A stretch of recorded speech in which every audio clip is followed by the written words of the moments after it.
Here we are. It's Your Music is Bad, and you should feel bad with Matt and Blake. Welcome to the cast, you bastards. You all rock and roll at the beginning of every one. It's part of the contract. I think I left it in. I am Matt.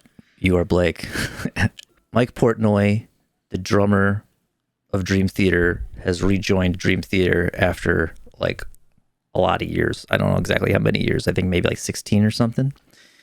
Was it really 16? I didn't think it was that 16. Long. It was in the teens. I should look it up. Yeah, I remember also hearing it being like, wow, it's been that long. Well, there was the COVID years in there, and that time frame doesn't count. Yeah, that's what made no sense. What happens when time passes, and nothing happens. First and foremost, I am hesitant to entirely give a shit. Don't get me wrong. I have several reasons why I think it could be a positive development.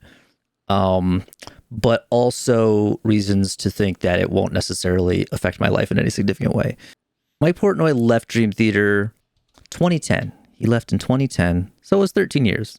The story goes that he felt like the band was kind of stagnating and that maybe they should take a break and recharge their batteries. And the rest of the band was like, no. And he was like, oh, well, then I guess I'll just go do some different stuff. They were like, okay. Bye. Which, from a business perspective, may have been the right call. Creatively, I think Mike was right, but I would say for sure, not even because honestly, close. One of my reasons for not being overly enthused is that there were several so-so albums before he left, and I don't think him rejoining is necessarily going to give them a bunch of new ideas.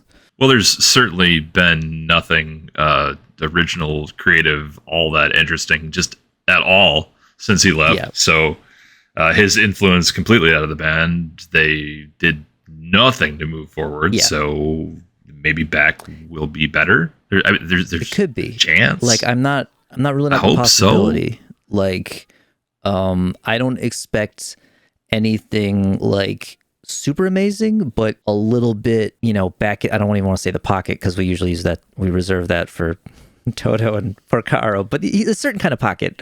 It's a different pocket. It's more of a I don't know, pocket. Bucket. There's a pocket. There's a Dream Theater pocket, and it's like the weird little watch pocket. It's not like the regular pocket. It's different, specialized pocket. Oh. But I would think it would be a bigger pocket, more like you said, like a bucket. Like it's an overly oversized pocket. It's a 5-gallon pail. My biggest issue. So Mike Mangini is a very good drummer. He's a really, really good drummer. I saw him back in the day with Steve Vai. And part of the reason he was so excited to get the gig in Dream Theater is that he had been sort of bouncing from like guitar guy to guitar guy or whatever, basically a sideman. And this was the steadiest gig he had over a really long period of time. And it was, you get 13 straight years playing with this band. But also, it very much became John Petrucci and Jordan Rudess's band in this time, as evidenced by them alone composing Dream Theater's worst album, The Astonishing.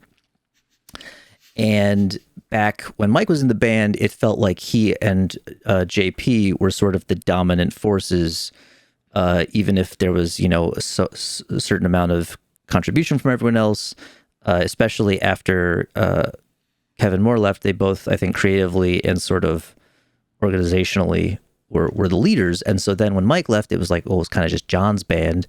But then, Jordan gets a certain amount of whatever because he plays all the notes and whatnot. The last time I saw Dream Theater was on the Images and Words anniversary tour. And I figured there's no way they can mess this up. There's no way this won't be great. It's Images and Words, right? It's classic. And I'd seen them a few times, even before that with Mangini. It was fine. But for some reason, this was the worst Dream Theater show I had been to. And there was something really boring about it. And I think my suspicion is that they were playing to a click. And that therefore, when you play everything suddenly perfectly at album tempo, and that isn't what you used to do, it's weird and it feels weird and it feels slow. Well, that's how you get out of the bucket. Yeah, that's for sure. Yeah. They spilled the bucket. You're just in the computer bucket, and that's not as good. So to that point, actually, because I did a little digging around too, because rumor mills and whatnot, and various drummer things. So yes, Mangini played with a lot of different people, been around a long time, known as this super incredible tight technical drummer, right? Not a pocket guy, maybe not a bucket guy, tight, hits all the beats, blah blah blah blah, blah, doesn't fuck up. The scuttlebutt is he physically can't do that anymore. Oh, really?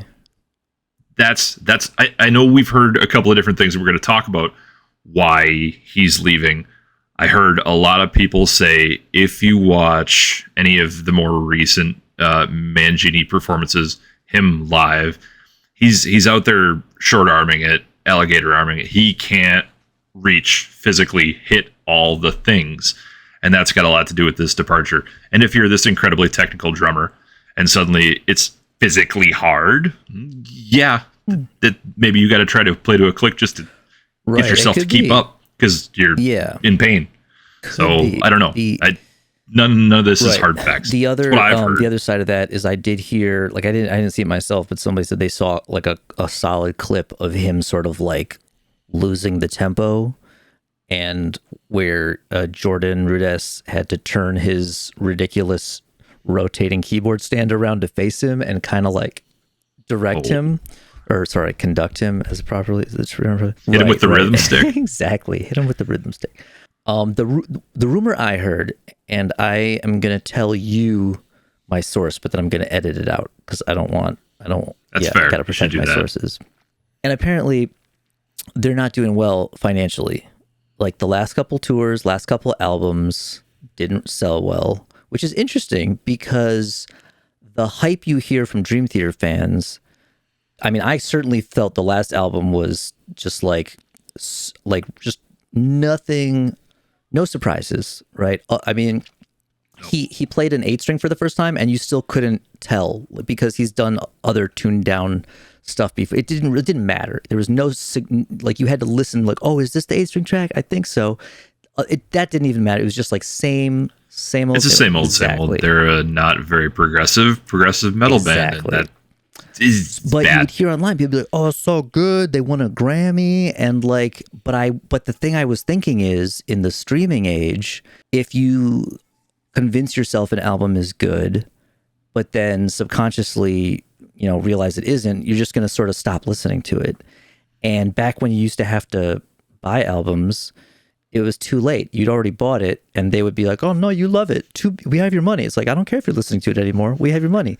But in the streaming age, they count streams. That's like how they do charts and stuff now. And regardless of how much it actually pays out, it's a significant metric. And so if people are actually listening to it and then kind of like just, like I listened to it once just for science and then was like, yeah, I don't need to listen to that ever again. So I didn't even listen to it, I'll be honest. I kind of haven't in 10 years. Fine. That's probably the correct move. Again, I'm a masochist, so I'm there too. I just kind of gave up on them, which is what we're talking about. I haven't gone to see them on the last couple of tours either. So I would not be surprised. I didn't think that was the case from the online buzz, but it kind of makes sense, and I wouldn't be surprised if the people saying who actually liked it are the people who were the few people who are still listening and still enthused, and then everyone who doesn't care anymore isn't even talking about it. It's just like, there's a new Dream Theater, who knows, who cares, So that would be a perfect reason. That combined with Mike playing on John Petrucci's last soul album and them doing Liquid Tension 3, which was all super boring and like, it would make sense that the time had come for them to cash that check. And because the other part was that supposedly it's so bad that the label was pulling support and like wasn't going to give them money to record the next album and stuff, and so they're going to be like, you can record it yourself. This is all extremely like fourth hand hearsay, but I would not, and I'm sure they will get a boost. The question is how long the boost will last. Of course, yeah. And will this coincide with the new album? Will Portnoy be involved in the writing of said new album? Will it matter to fans? Will enough people care at this point? Yeah, and I'm sure. I mean, I don't know how long it'll take, but I'm sure they'll do it. They'll immediately. They already announced it. I'm sure they'll immediately go to